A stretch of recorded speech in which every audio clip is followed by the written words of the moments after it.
오늘도 가을이 무르익어가는 이 계절에 주의 전에 나와서 예배드리는 여러분들에게 하나님의 크고 놀라운 은혜가 함께 하시기를 축원합니다. 옆에 분들하고 인사합시다. 잘 오셨습니다. 당신은 예배의 승리자입니다. 당신은 예배의 성공자입니다. 하나님 이렇게 보시면서 얼마나 기뻐하실까. 아이고, 내 새끼들 다 나왔네. 참 예쁘다. 참 아름답다. 저는 어제 평소와 다름없이 교회 뒷동산에 올랐습니다. 산책하는 거지요. 그런데 제가 어느 쯤에 가니까 거기서 밤이 한 송이 딱 떨어지더니 알밤하고 밤송이하고 쫙 나눠지는 거야. 우와, 이거 하나님이 내게 주신 거다. 착 줍고 바로 그 밤나무 밑으로 갔습니다. 가서 하나 더 줍고 이렇게 그 머리를 두는 순간 여기에 꽝 뭐가 그냥 이제 떨어지는데 그게 바로 밤송이였습니다. 한 10m, 15m 위에 큰 밤나무거든요. 떨어지니까 그 중력에 의해서 얼마나 그냥 꽤 아프더라고요. 근데 아픈 건 뭐 문제가 아닌데 제가 모자를 썼거든요. 모자를 썼는데도 불구하고 모자를 벗어서 이렇게 만져보니까 뭐 거실거실해.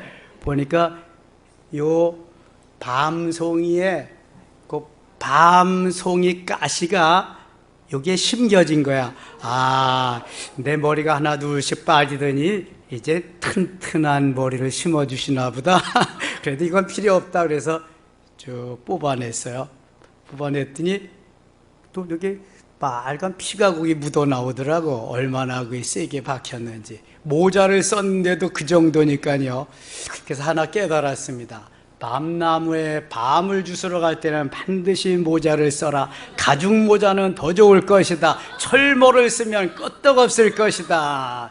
제가 이제 그런 교훈을 하나 얻었는데, 수십 년 제가 밤나무 밑에 가서 밤 주웠어도 내 머리에 맞은 적은 한 번도 없거든. 한 번도. 그래, 그러면 머리에 맞은 값을 해야지. 그리고 가만히 있으니까 옆에도 뚝 떨어지더라고요. 그런데 요놈들이 꼭 밤송이하고 같이 떨어지는 거야. 알밤만 떨어지면 얼마나 좋겠어요. 근데 알밤만 떨어지면 또 줍는 게 한참 주워야 돼. 밤송이하고 같이 떨어지니까 밤송이만 쫙 적기면 거기 알밤이 나오거든.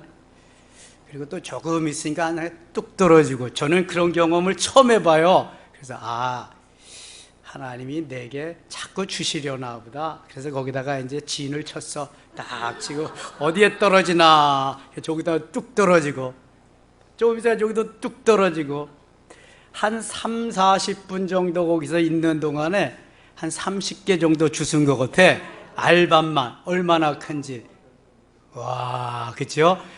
내 머리를 강타한 그 밤은 얼마나 예쁘고 잘생겼는지 내가 가져왔어. 일부러 구경시켜 드리느라고. 도토리를 확대시켜 놓은 것 같아. 동그란 게 요거 하나만 들었더라고. 밤송이에 요거 하나만 들었어. 너무 잘생겼어. 예뻐. 다은이보다 더 예쁘게 생겼어. 얼마나 예쁜지. 은비가 또 질투하겠다. 은비보다도 더 예쁘게 생겼어. 야, 아이고, 너무 예쁘게 잘생겼어 이게. 제 머리는 좀 아팠지만 어떤 어르신이 거기 옆에 오더라고. 근데 그때 거기에 딱 떨어져서요. 어르신 그거 주워 가세요. 그랬더니 고맙습니다. 그리고 3개 들었더라고. 그 안에는. 가지고 가고. 어제 재미있었습니다. 밤송이 머리 맞는 체험도 하고, 그 덕분에 또 빨간 피도 한번 보고. 저희가 어린 시절은 갈등이 있었던 시절이고요. 굶주림이 있었던 시절입니다. 성장통이 있었던 시절이죠. 왜냐하면 뭐 사춘기 시절이 있어서 그렇다고는 하지만 이것이 그 시절에는 먹고 살기가 너무 힘들 때였기 때문입니다. 그래서 요즘같이 이제 추수 때가 되면은 추수를 하잖아요. 일단 벼를 뱁니다. 뭐 김포 평야가 곡창지대니까 벼를 베서 이렇게 눕혀놓죠. 말리는. 한번 가서 또 이거 벼를 뒤집어 놔야 돼요. 속에 있는 것도 마르니까. 그리고 그 시절이 지나서 한 일주일 정도 지나면은 일꾼들을 동원해서 벼를 묶게 됩니다. 묶어요. 묶어서 다 묶은 다음에는 이렇게 그 벼를 쌓아 놓게 됩니다. 쌓아 놓았다가 이제 거기서 추수를 하든지 아니면은 탈곡을 하든지 아니면 집에 가져가서 다시 쌓아 놓았다가 마당에서 탈곡을 하든지 둘 중에 하나지요. 그때에 그 벼를 베 가지고 묶는 날, 묶어 가지고 그냥 놓지 않고 쌓거든요. 그래서 싹 다 벼를 쌓아 놓으면은 거기에 가서 뭘 하냐 하면은 이삭죽기를 합니다. 이삭죽기. 왜 이삭죽기를 하냐 하면은 먹을 것이 없으니까. 농사질 논도 없지만 농사를 짓는다 그래도 그것이 뭐 얼마나 되겠어요. 그래서 이삭죽기를 해서 가서 쌀밥도 먹고 그 다음에 그것을 팔아서 자기가 쓰고 싶은 것을 쓴단 말이죠. 그 당시 주식이 뭐냐? 주식이 보리밥이에요. 보리밥에 된장찌개, 그 다음에 보리밥에 고추장 넣고 비빈 보리밥 비빔밥. 아이고 맛있겠죠? 점심 때 그렇게 드셔도 괜찮아. 근데 쌀밥이다.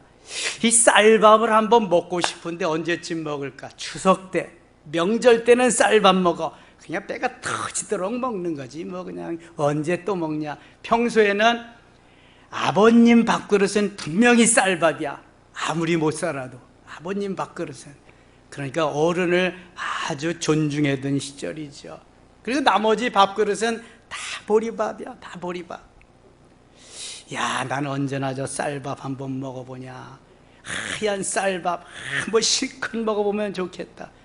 그래서 가서 이삭죽기 하는 거잖아요. 또 하나는 이삭죽기 했다 하다가 해 와가지고는 그것을 팔면은 어느 정도 돈이 모아진단 말이죠. 그걸 가지고 운동화를 사는 거야. 집에서 운동화 안 사주니까, 운동화 사줄 만한 경제력이 없으니까 운동화를 딱 샀는데요.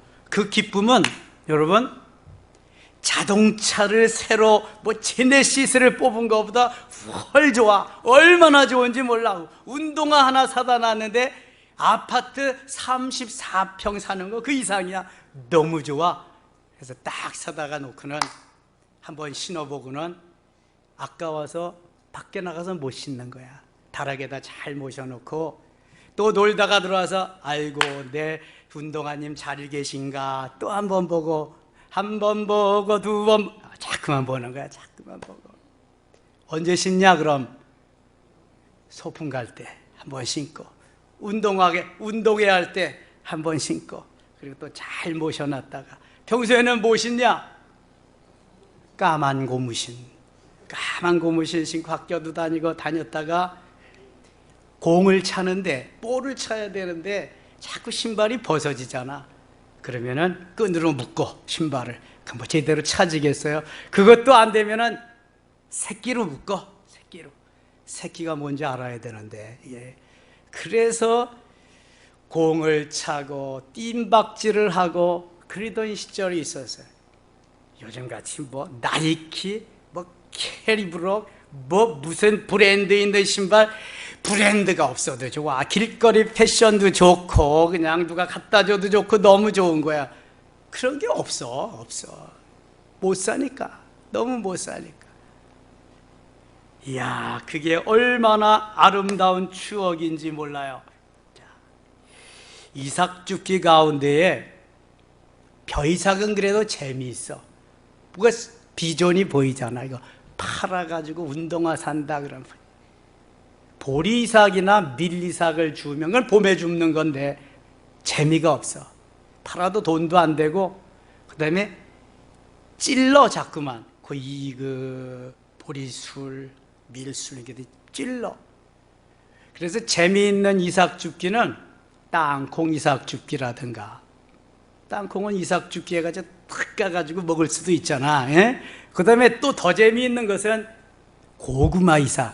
다 추수해 간 다음에 호미 가지고 땅을 쭉 이렇게 파면은 주로 작은 것만 나와. 근데 어떤 때는 왕건이, 우와, 팔뚝 많은 것도 나오고 막 있어. 그럼 일단 배고프니까 물로 언제 씻어? 누가 또 파가면 어떻게 해? 그러니까 풀에다가 쓱쓱 문질러 가지고 그때 먹으면서 고구마 이삭도 줍고. 그런 걸 그렇게 먹었더니 건강한 것 같아. 깨끗이 씻어서 소독해서. 그런 사람들 병 더 잘 가지더라고. 대충 먹어, 대충 먹으면 병 안 걸리고 좋아. 하나님이 만들어 놓으신 자연 속에서 사는 거예요. 제일 좋은 이삭죽기는 밤 이삭 줍는 거야. 근데 밤은 이삭죽기라고 말하지 않아. 그렇죠? 주인이 다 주워가면 그 다음에 주워가도 누가 말 안 해. 그리고 하나님이 만들어 놓은 자연에 하나님이 만들어 주신 밤나무 숲에 가서 내가 먼저 주워도 누가 말하는 사람 없고 어저께 같이 비록 머리에는 맞을지언정 이렇게 해가지고 밤을 줍는 거야. 좋은 자리에서 까먹기도 하고 먹어서 구워 먹기도 하고 쪄 먹기도 하고 너무 재미있던 시절이 있었습니다. 오늘 본문에 보면은 이삭죽기 하다가 대박난 사람이 있습니다. 이삭죽기 하면 되게 쪽박 차잖아. 없으니까 가니까. 근데 대박난 사람이 있어요. 누구죠? 룻입니다. 룻. 롯이 아니라 룻. 롯은 누구게? 아브라함의 조카 롯. 그 거꾸로 해놓으면 룻이거든요. 룻이 나오는데 룻이 이삭죽기 하다가 대박난 사람이에요. 저는 김포 평야 곡창지대에서 태어난 사람이요. 촌놈 출신이거든요. 그러니까 농사 짓는 법 얼마나 잘 알겠어. 제가 아버지한테 그런 거 다 배웠으니까. 룻기는 맨 농사 짓는 거 나오는 거야. 저는 농부의 아들로 태어난 게 너무너무 감사해. 뭐 갈아엎는다, 씨를 뿌린다, 김을 맨다, 너무너무 재밌는 거야. 이게 제가 다 해본 거니까. 이게 성경이 너무 재밌는 거야. 이게 성경에서 농사 짓는 법을 비유해서 예수님이 다 말씀하죠. 또 고기 잡는 법 말씀하시고, 우리 아버지하고 내가 한강 하류에서 배 타고 가서 그물질도 해보고 준학도 나와보고 돛담배 타고 항포돛대 하고 그것도 해보고 별거 다 해봤잖아요. 너무 재밌는 거야 성경이. 내가 옛날에 다 해본 거니까. 근데 이 룻기에도 농사 짓는 게 그대로 다 나오더라고. 추수하는 게 나오고. 유대 땅 베들레헴에 엘리멜렉이라고 하는 사람이 있었는데 나오미와 결혼을 하고 두 아들을 낳았는데 말론과 기련을 낳았어요. 너무 한제가, 그러니까 살기가 힘들어서 모압 땅으로 이주를 갔습니다. 거기에 가서 결혼을 했어요. 오르바라고 하는 며느리도 보고 룻이라고 하는 며느리도 봤는데, 엘리멜렉이라고 하는 나오미가 남편을 잃어버리고 남편이 죽는 거야. 그 다음에 말론이라는 아들도 죽고 기련이라는 아들도 죽고, 남자라는 남자가는 씨를 말려가지고 하나님이 다 데려가셨네. 이런 걸 우리는 기구한 운명이라고 그래. 어찌하여 하나씩 교차로 데려가든지 아니면은 좀 짝을 남겨놔야지. 남자들은 다 데려가고 여자만 남았네요. 그래서 어머니 과부, 두 며느리 과부, 세 과부가 살아가게 됐어요. 어떻게 살아? 그래서 나오미는 결단을 합니다. 너희들이 아직 젊지 않냐? 나야 이제 뭐 나이가 많으니까 그렇지만 가서 재혼을 하고 새 살림을 살려무나. 이 말을 듣고 오르바는 어머니 감사합니다, 빠이빠이 하고 갔어요. 재혼하러. 근데 룻은 제가 어떻게 어머니를 남겨두고 가겠습니까? 저는 어머니와 함께 살겠습니다. 어머니가 섬기시는 하나님 저도 섬기고요. 어머니 가는 곳에 저도 가고요. 어머니 죽음의 길로 가는 그곳에 저도 같이 따라 죽어서 거기에 묻히겠습니다. 와, 나오미 시어머니는 감동입니다. 감동 그 자체입니다. 여러분, 그런 며느리가 어디 있어요? 친정어머니도 아니잖아. 사람들이 그러더라고요. 시어머니는 시어머니라고. 무슨 말인지 알겠죠? 친정어머니가 아니라는 거예요. 시어머니는 시집살이 시키는 어머니라는 거지, 시어머니는 다르다는 거예요. 그런데 나오미는, 룻이 볼 때 나오미는 그런 시어머니가 아니야. 저는 이걸 보면서 아하, 하나님이 룻에게 은혜를 베푸셨구나. 하나님이 룻의 마음을 아름답게 해주셨구나. 이미 그때부터 하나님은 저를 선택하셔서 메시아의 조상으로 쓰시려고 하는 계획이 있으셨구나. 아멘입니까? 후에 보니까 그런 거야. 제가 쭉 이렇게 목회를 하고 룻기를 보면서 보니까, 그렇지 않으면 룻도 오르바와 별반 다르지 않았을 거예요. 어떻게 젊어서 과부를 청산과부라고 하는데 이렇게 늙은 시모, 자기가 다 봉양해야 돼, 자기가 다 섬기면서 어떻게 일평생을 살다 같이 죽겠어요? 하나님이 그런 꿈을 꾸고 비전을 주지 아니하시면 이건 불가능한 일이었구나, 하나님의 은혜였구나 하는 것을 알 수 있게 됩니다. 자, 룻기 1장 16절에 보면은 한번 보겠습니다.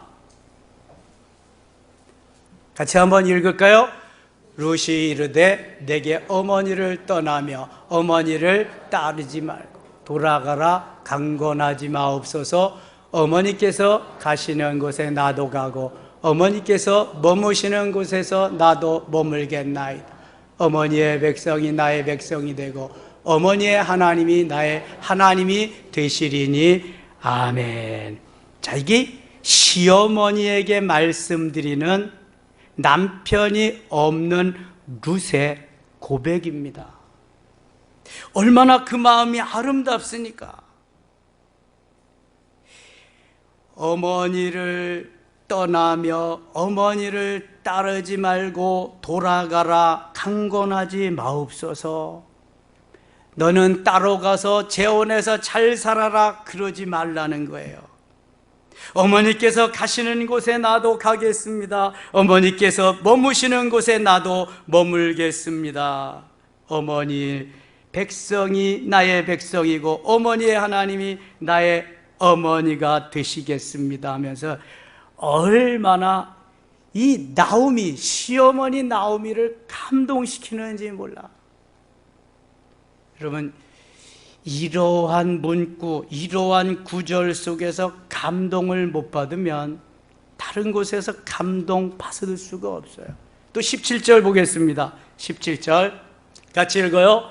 어머니께서 죽으시는 곳에서 나도 죽어 거기 묻힐 것이라. 만일 내가 죽는 일 외에 어머니를 떠나면 여호와께서 내게 벌을 내리시고 더 내리시기를 원하나이다 하는지라. 아멘. 자, 이런 며느리 있다 없다? 있다 없다? 있잖아. 여기 있잖아. 우리가 보는 현실 세계에 있다 없다? 없지. 어디 있어 하면 찾아와봐. 찾아와봐 한번. 아까도 얘가 얘기했잖아. 시어머니는 역시 시어머니라고. 이런 개념이 딱 붙어 있는데, 시어머니를 친정어머니보다도 더 공경하고 섬기고 효를 다한다? 더군다나 핵가족 시대에 시어머니 있다? 아무리 좋아도 노 땡큐, 고맙지만 저는 다른 데로 가겠습니다. 다 일이지 누가 그냥. 아이고.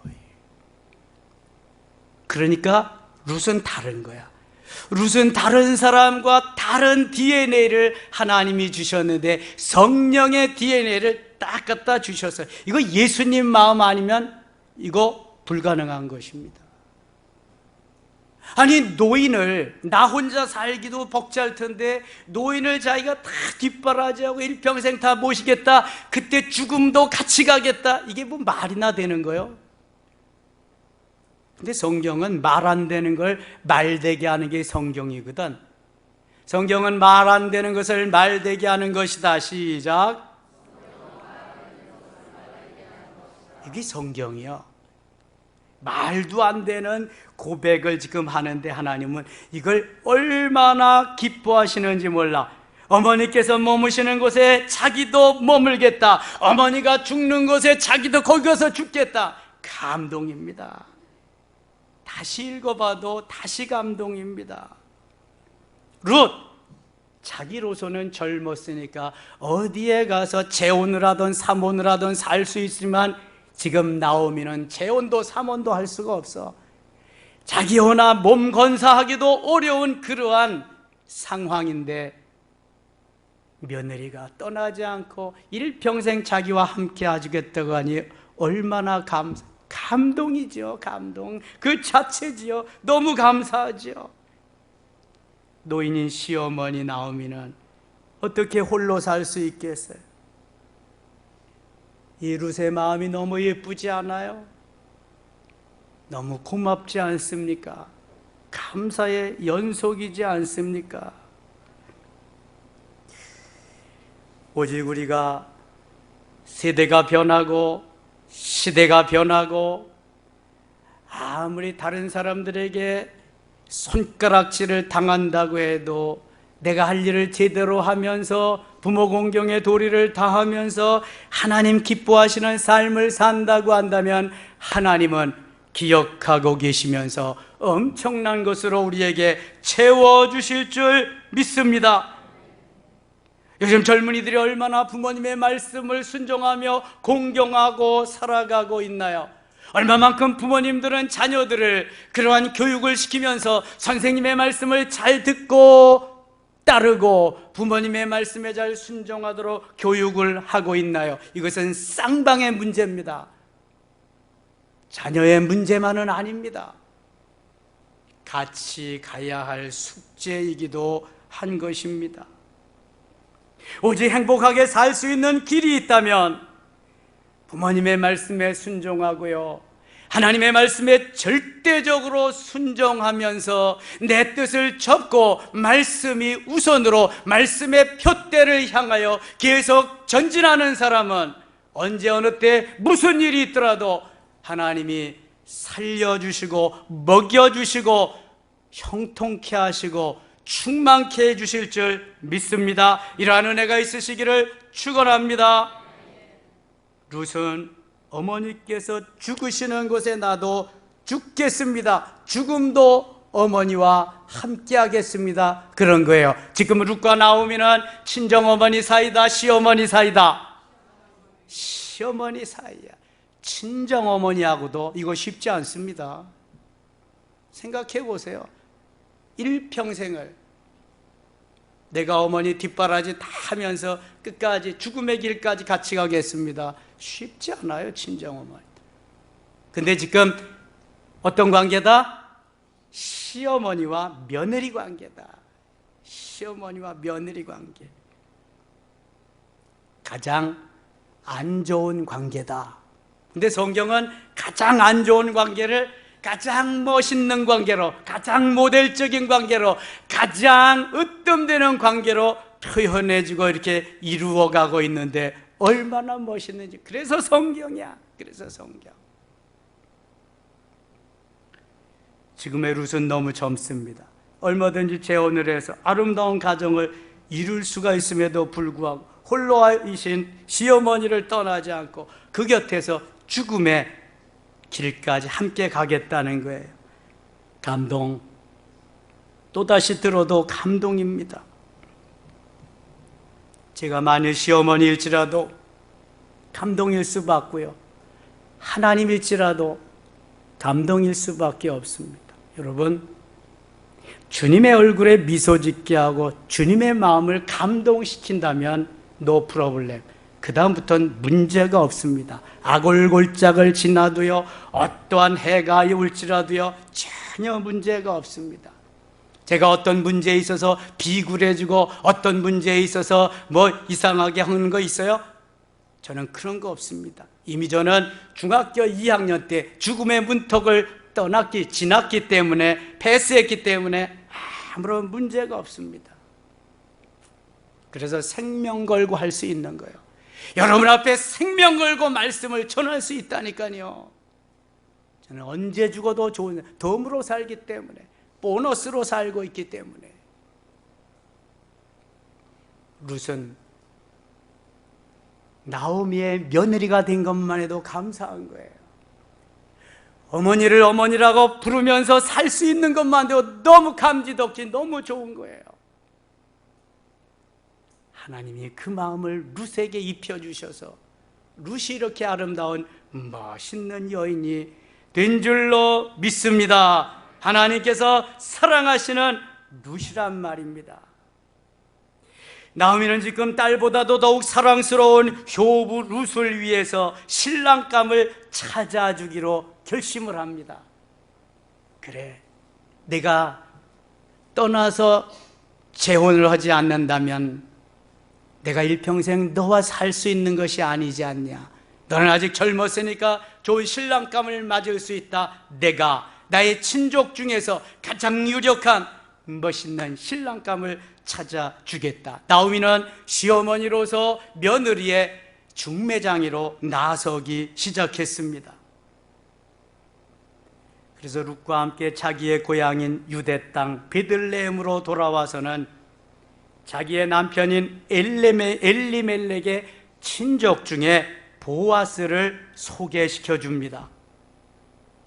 그리고 보아스의 타작마당에서 이삭을 줍도록 해줍니다. 우리 다 함께 오늘 본문 15절 말씀을 같이 읽겠습니다. 15절입니다. 룻이 이삭을 주우러 일어날 때에 보아스가 자기 소년들에게 명령하여 이르되 그에게 곡식단 사이에서 책망하지 말며. 보아스를 하나님이 보셨습니다. 그리고 그 마음에 하나님의 마음을 또 넣어주셨습니다. 룻을 보시고 룻의 마음에 주님의 마음을, 성품을 덧입혀 주심과 같이 하나님이 보아스를 지켜보시고 보아스의 마음에 주님의 마음을 덧입혀 주셨습니다. 뭐라고 그래요? 일하는 사람들에게 그에게 곡식단 사이에서 줍게 하고 책망하지 말며. 또 16절 같이 읽어요. 또 그를 위하여 곡식 다발에서 조금씩 뽑아버려서 그에게 줍게 하고 꾸짖지 말라 하니라. 아멘. 우와, 대박. 여러분, 이삭 줍기는 어디에 가서 하는 거예요? 추수가 끝난 다음에 가서 하는 게 이삭 줍기예요. 아까 얘기했지만 다 마르면은 일꾼들을 붙여가지고 볕단을 묶습니다. 히브리에는 보리단이나 밀단이죠. 그걸 다 묶어요. 묶어서는 갖다가 낫가리를 합니다. 쌓아놓습니다. 비 맞지 않도록 다 해가지고 쌓아놓고 때가 되면 그 자리에서 추수를 하든지 아니면 소마차, 말마차, 달구지에 실어서 집에까지 와서 항상 시골은 마당이 넓습니다. 넓은 마당에다 낫가리를 해놓고 날을 잡아서 탈곡기에 탈곡을 하는 것이 이게 추수하는 건데요. 다 묶어가지고 낫가리를 해놓은 그 다음에 들어가서 이삭 줍기를 하는 거예요. 그런데 지금 룻은 보아스의 배려로 보리단을 묶는 그 가운데 가서 이삭을 줍습니다. 이거 뭐 말도 안 되는 거예요. 거기다가 일꾼들에게 다 묶지 말고 많이 좀 흐트러 놓으면서 떨어뜨리면서 묶어라, 이렇게 말을 합니다. 그러니까 룻에게 배려를 해주는 거죠. 이삭 많이 주워가도록. 얼마나 큰 일을 보아스가 하는지 몰라요. 하나님의 감동으로 룻이 그렇게 하고 하나님의 감동으로 보아스가 그렇게 하고 중매장이로 나오미가 나섰는데 아름답게 일이 잘 진행되게 되었습니다. 하나님께서 이 광경을 얼마나 멋지게 보셨을까요? 17절 볼까요? 룻이 밭에서 저녁까지 줍고 그 주운 것을 떠니 보리가 한 해밭쯤 되는지라 많아졌다는 거예요. 그것을 가지고 성읍에 들어가서 시어머니에게 그 주운 것을 보이고 그가 배불리 먹고 남긴 것을 내어 시어머니에게 드리매 19절 같이 읽을까요? 시어머니가 그에게 이르되 오늘 어디서 주었느냐 어디서 일을 하였느냐 너를 돌본 자에게 복이 있기를 원하노라 하니 룻이 누구에게서 일했는지를 시어머니에게 알게 하여 이르되 오늘 일하게 한 사람의 이름은 보아스니이다 하는지라. 아멘. 이미 나오미는 다 알고 있었어요. 하나님이 이렇게 인도하시고 역사하실 것을. 기도하는 사람은 알죠. 기도했다는 말이 없지만 이미 하나님이 나오미에게 이러한 감동을 하시고 지시하셨기에 다 했기 때문에 아름다운 길로 인도되어져 가는 것입니다. 지금 룻에게 엄청난 은혜를 베푸시는 거지요. 하나님이 하시는 일은 사람이 하는 일과 비교가 안 됩니다. 그저 우리는 조금 더해도 한 2배, 3배, 뭐 4배, 뭐 이 정도까지는 할 수 있다고 그러지만 하나님은요, 뭐 그 정도가 아닙니다. 30배, 60배, 그 다음에 100배. 하나님이 하시는 건 이래 보통. 마태복음 13장에 씨 뿌리는 비유에 좋은 땅에 뿌려질 때에 적게는 30배, 좀 더는 60배, 많게는 100배잖아요. 자, 농사를 지으면서 한 해에 100배의 수확을 얻은 사람이 성경에 기록이 되어 있어요. 누구지요? 이삭입니다. 이삭. 창세기 26장 12절에 보면은 이삭이 감으로서 생활이 어려워지자 블레셋으로 이주합니다.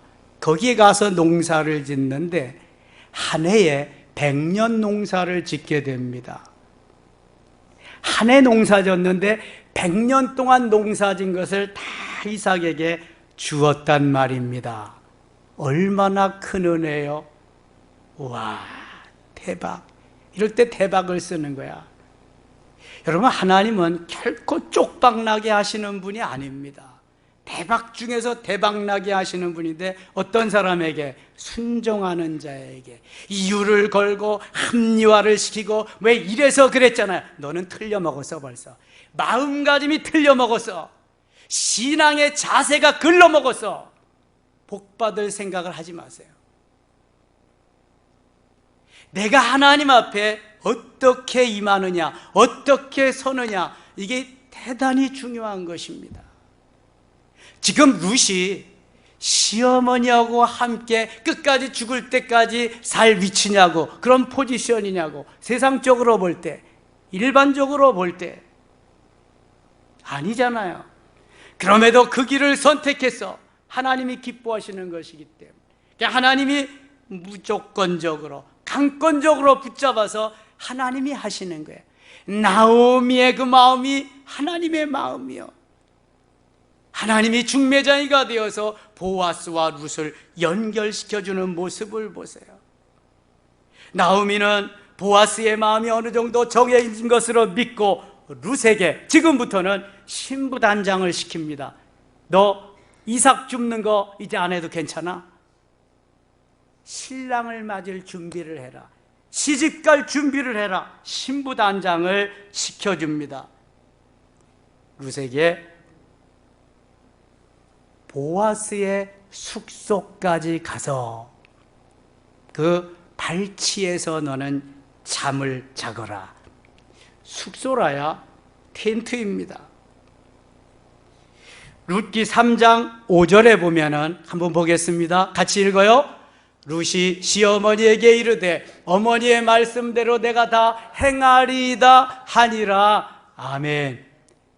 옛날 저기 모압 지방에 가 있을 때는 아유 어머니 망측스럽게도 뭐 그런 소리를 하세요. 막 이렇게 아양을 떨던데 그렇잖아요. 근데 지금은 이미 다 하나님이 보아스의 마음도 룻의 마음도 나오미의 마음도 거의 하나가 되게 하셔서 룻이 고백하는 거 보세요.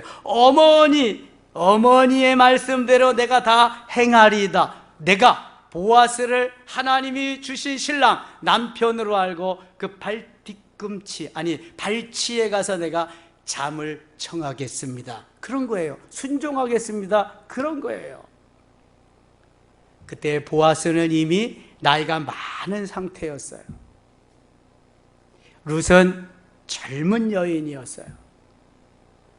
그런데 하나님이 보아스가 재력가고 보아스가 정말 중후한 괜찮은 사람이기 때문에 나오미의 중매로 하나님께서 둘의 만남을 너무 기뻐하신 거예요.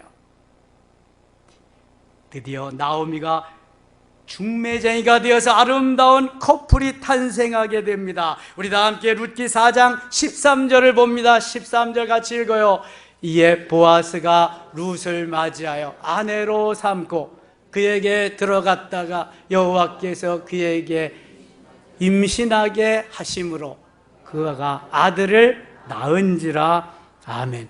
성경은 속도가 빠릅니다. 이거 속도 위반 아닙니다. 속도가 너무 빨라가지고 발꿈치에 가서 같이 잠을 자다가 보아스가 맞이해 주고요.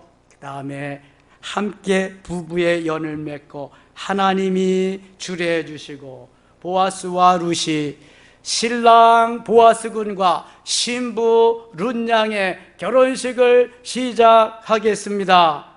제가 가서 사회를 봐줬어야 되는 건데 여기서 멋있게 쫙 웨딩마치를 울리고 때가 지남에 9개월이 지나서 그에게 하나님이 아들을 주셨습니다. 마태복음 1장 5절 같이 읽겠습니다. 살몬은 라합에게서 보아스를 낳고 보아스는 룻에게서 오벳을 낳고 오벳은 이새를 낳고 보아스는 룻에게서 오벳을 낳았다. 오벳은 이새를 낳았다. 이새가 누구의 아버지인지 아시죠? 이새 저새해도 이새가 더 낫다. 다윗의 아버지가 이새야. 이새. 그러니까 다윗의 아버지 이새 할아버지 오벳 정조 할아버지 누구다? 보아스다. 그러니까 다윗에게 룻은 무슨 할머니가 되는 거죠? 정조 할머니가 돼. 보아스가 정조 할아버지니까. 자, 룻기 4장 21절로 22절 같이 한번 읽어요. 살몬은 보아스를 낳았고 보아스는 오벳을 낳았고 오벳은 이새를 낳고 이새는 다윗을 낳았더라. 아멘. 자, 그러니까 족보를 따져보면 룻은 다윗의 정조 할머니가 되는 것입니다. 이방 여인으로서 시어머니에게 정성을 다하고 효를 다했더니 하나님께서는 상상을 초월하는 역사를 이루신 줄 믿습니다. 이게 무슨 의미가 있어서 그러냐? 무슨 의미가 있을까요? 예수 그리스도의 계보이면서 메시아의 조상이 되었다. 여러분 한번 생각해 보세요. 족보에는 여인들의 이름이 있다 없다? 족보를 봤어야 알지. 족보엔 여인들의 이름이 없습니다. 누구 아들 누구 아들 누구 아들 다 있는데 예수님의 족보에는 여인들의 이름이 있다 없다? 있다. 몇 명씩이나 있다? 4명씩이나 있다. 다말이 다 말아먹었지만 다말도 있고 그 다음에 저 여리고성의 기생 라합도 있고 이방 모압 여인 룻도 있고 그 다음에 바세바의 우리아의 아내 바세바도 있고 이상한 여인 4명이 거기 탁 들어가 있단 말이에요. 메시아의 조상으로. 그것도 창피해서 못 넣는 거야. 다른 경전은 뭐 마호메시나 유교나 불교나 이런 경전은 이런 거 넣는다 안 넣는다? 안 넣지. 미사여구를 넣지. 좋은 것만 넣지. 근데 왜 넣었을까? 창피하게. 우리 조상이잖아. 메시아의 조상. 창피하게 왜 넣었을까? 여러분, 여기에 얼마나 깊고 심오하고 오묘한 뜻이 있는 줄 여러분들이 이제 오늘 이후로 좀 깨달았으면 좋겠어요. 예수 그리스도의 하나님의 자녀로는 누구라도 와도 좋다. 다말과 같은 여인도 좋다. 그 다음에 라합과 같은 여인도 좋다. 룻과 같은 여인도 좋다. 밧세바와 같은 여인도 좋다. 그 후손도 좋다. 어느 누구라도 에브리바디 모두가 다 인류의 구원의 대상이다. 사도행전 13장 48절에 영생을 주시기로 작정된 자가 여기도 있고 저기도 있고 무수히 많다. 아멘입니까? 하나님은 오늘도 누구라도 부르셔서 구원시키기를 원하시기 때문에 이미 조상의 메시아의 조상의 이러한 여인들, 허물 있는 여인들을 쫙 배치를 시켜놓은 거예요.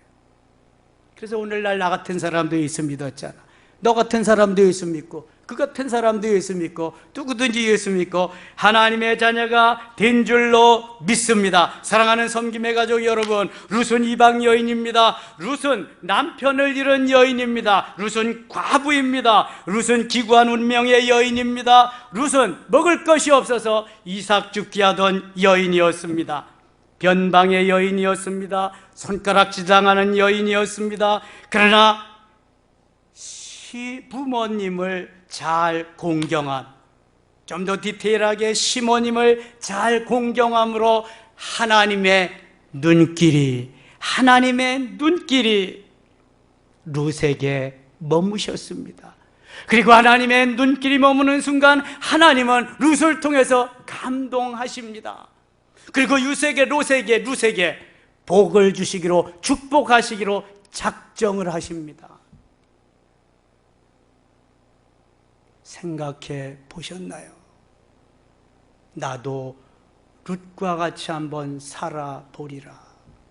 하나님의 시선이 머물고 하나님을 감동시킬 수 있는 그러한 그리스도인으로 한번 해볼 용의는 그러할 마음은 없으신지요?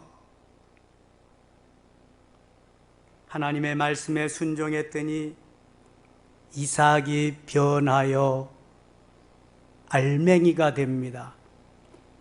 이삭이 변하여 야곱이 되는 거 아니죠? 이삭이 변하여 알곡으로 되고요, 알곡이 변하여 포대가 되고요, 포대가 변하여 가마니가 되고요, 가마니가 변해서 부잣집 안주인이 됩니다. 부잣집 안주인이 변해서 메시아의 조상이 된 줄로 믿습니다. 제가 오늘 이거 처음 해보는 설교요. 이런 것, 이삭 죽기 하는 여인이 아무런 배경도 없이, 아무런 가진 것도 없이, 내놓을 것 쥐뿔도 없이 메시아의 조상이 된다. 여러분, 룻은 이삭 죽기를 놀이하듯 했습니다. 룻은 시어머니 본 공경하고 효를 다하기를 놀이하듯 했습니다.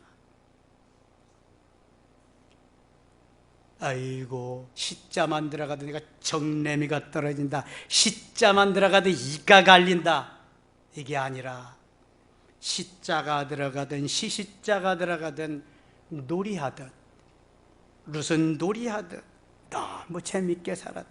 하나님께서 그거 보시고 복을 주시기 시작합니다. 무엇을 하든지 뭐하듯 하자, 놀이하듯 하자. 따라합시다. 무엇을 하든지 놀이하듯 하자. 제가 그랬죠? 예배도 놀이하는 사람이 좋아? 놀이하는 사람이 신경질 나? 놀이하는 사람이 기분 나빠? 놀이하면 다 좋은 거야. 너무 좋은 거야. 신나는 거야. 그냥 놀이하듯 해. 놀이하듯 봉사하고 놀이하듯 뭐든지 하는 거야. 그러면 누구를 만난다? 보아스를 만나는 거야. 보아스를 만나는 거예요. 보아스. 사랑하는 섬김의 가족 여러분, 우리 모두 이 결실의 계절 가을에 이삭 죽기하러 나갑시다.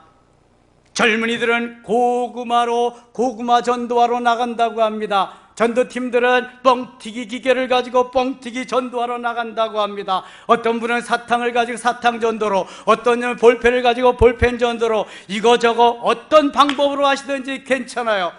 전도지만 가져가서 하셔도 됩니다. 전도지 없이 1대1로만 하셔도 됩니다. 예수 그리스도를 영접하는 데까지 이르르면 골인입니다. 하나님 너무너무 기뻐하실 것입니다.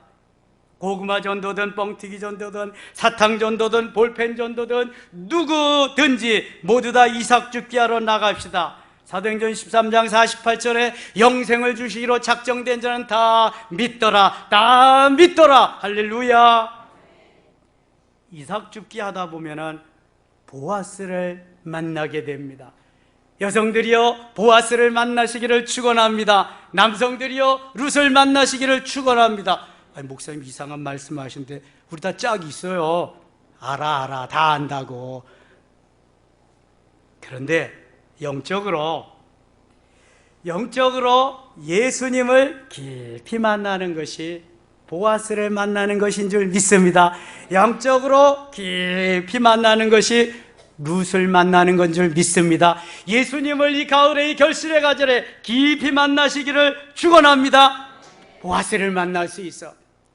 보아스를 만나야 돼. 재혼은 더 힘들다며, 재혼은 정말 살기 힘들다며, 보아스를 만나면 팔자 고치는 거야. 세상 말로 대박 나는 거야. 대대박 나는 거야. 룻과 같이 살면 대박 나고 보아스를 만날 수 있습니다. 이 가을에 이삭 죽기도 하고 예수님도 깊이 만나고 놀라운 은혜가 여러분과 여러분의 가정에 충만히 임하시기를 축원합니다. 저는 목요일 금요일 2박 2일 동안 목사 찬양단 주최하는 수련회 다녀왔습니다. 충북 청풍호에 다녀왔습니다. 경관도 너무너무 아름답더라고요. 저는 요즘 우리 교회에서 일어났던 일들, 코로나 시절에 일어났던 일들을 같이 나누었습니다. 목사님들이 깜짝깜짝 놀래요. 목사님 그렇게 해서 어떻게 사시려고요? 저 살 수 있지. 난 지금 덤으로 사는 건데. 제가 교회에서 마련해놓은 주택 다 살다가 다시 하나님께로 드리겠습니다. 그랬더니 깜짝 놀라는 거예요. 너 혼자 하지 말고 당회원들 같이 해라. 주님 말씀하셔서 당회원들이 당회록에 사인하고 다 그렇게 하기로 했습니다. 그랬더니 2번 놀라는 거야. 그러면서 한 목사님은 자기는 그렇게 못하겠다는 거야. 또 한 목사님은 저는 안 들은 걸로 하겠습니다. 또 한 분은 목사님 정말 이름 그대로네. 섬김의 교회가 진짜입니다. 우리나라 그런 교회 없습니다. 섬김의 교회가 모델이 돼서 계속 이제 뻗어나가기를 원합니다. 기도하겠습니다. 그러는 거예요. 그래서 제가 그랬어요. 저는 그냥 있는 그대로 뭐 그렇게 살았는데요. 그렇게 하는 건데요. 우리 장로님들이 훌륭하십니다. 우리 장로님들이 그거 예스 안 해주고 아멘 안 해주면 제가 어떻게 하겠습니까? 우리 장로님도 훌륭하고요.